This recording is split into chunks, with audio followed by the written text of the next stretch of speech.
F32s. So an F32 is the paperwork that we are going to use when we're hiring someone. So it's a personnel action form.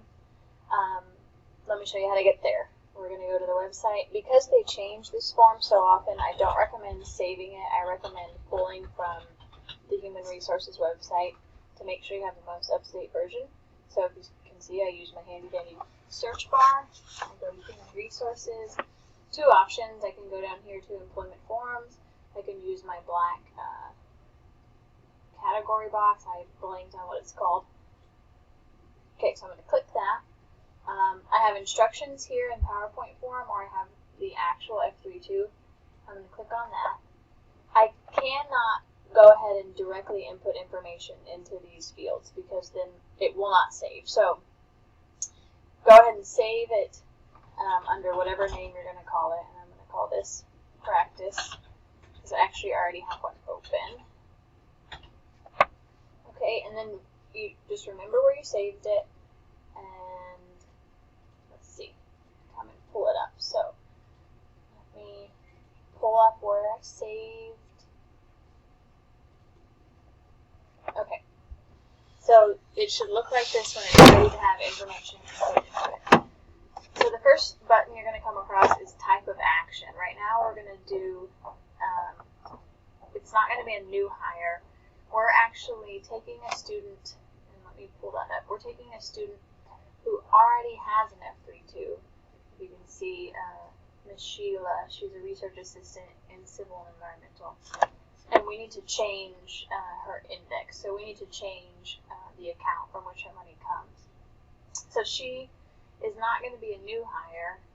She's actually probably going to be a reclassification.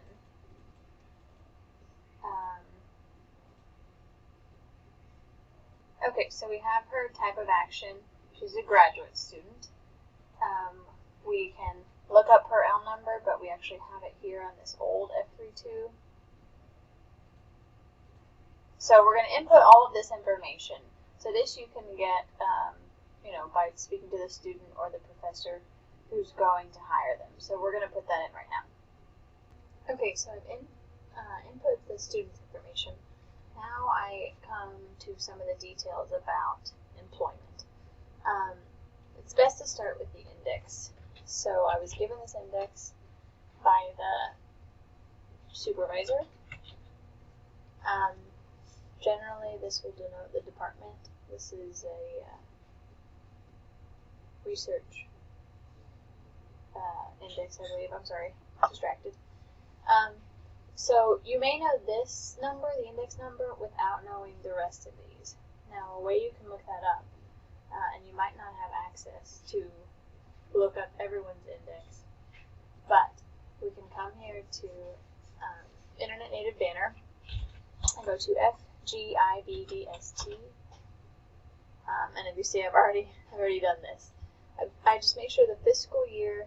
Well, first of all, this is organization budget status, so it's a way to look up the budget, but I just really need to pull this information.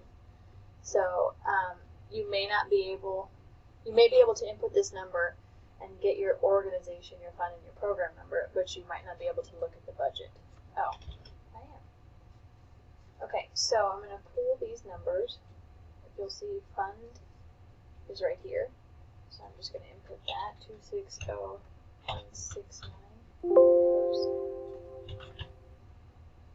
Excuse me. Organization.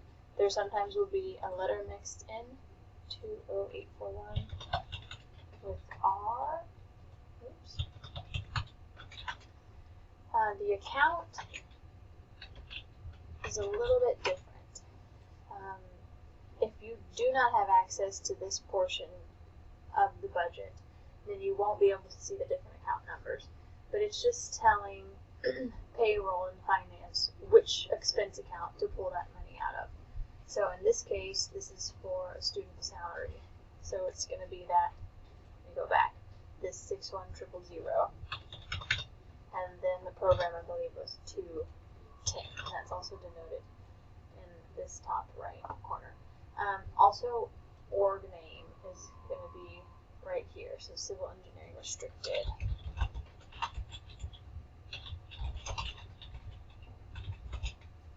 job title, she's a graduate assistant. We're actually going to check it against her old F32 research assistant. So the difference is where the money is coming from. This must be a research grant, like we mentioned earlier. And then you might not know the position number. This you fill in with, obviously, your number. This would be whoever is hiring her. In this case, it's Dr. Lee. And let me pause for a moment to get her L number. Okay, so we've input as much information as we can in section A. Now let's complete section B. So the reason for this percent of funding is there might be one professor that says I will pay half of this student and the other professor will pay the remaining half. But in this case, 100% of the funding is coming from this index. Amount of position. All of this should be given to you by the hiring professor. So in this case, remember, we're just replacing this index with this one. And so all of the other parts of the contract remain the same. One thing to note is that this student is a contract student and not an hourly student. What that means is, one, she won't have to keep a timesheet and turn in hours. Well, she should keep a timesheet, but she doesn't have to turn that in order to get paid. Her contract paycheck will be cut automatically. So we're going to pay attention to all of these things. If we can almost just look at this completed version to see what needs to be input. Here, the only reason this is split is because of the calendar dates. The semester breaks in the middle of January and the fall semester, and so the beginning of the spring semester is those last 2 weeks of January, and then the remainder of the semester is together. But otherwise, I mean, if you'll notice, the funding is coming from the same place. So you input dates here, and then you re-enter the same dates here. You'll need to know the monthly salary from the hiring director. You can calculate contract period, and then you can calculate total contract based on this, multiplying this times this. So FTE is tricky, but basically for students, it cannot be 50% or above.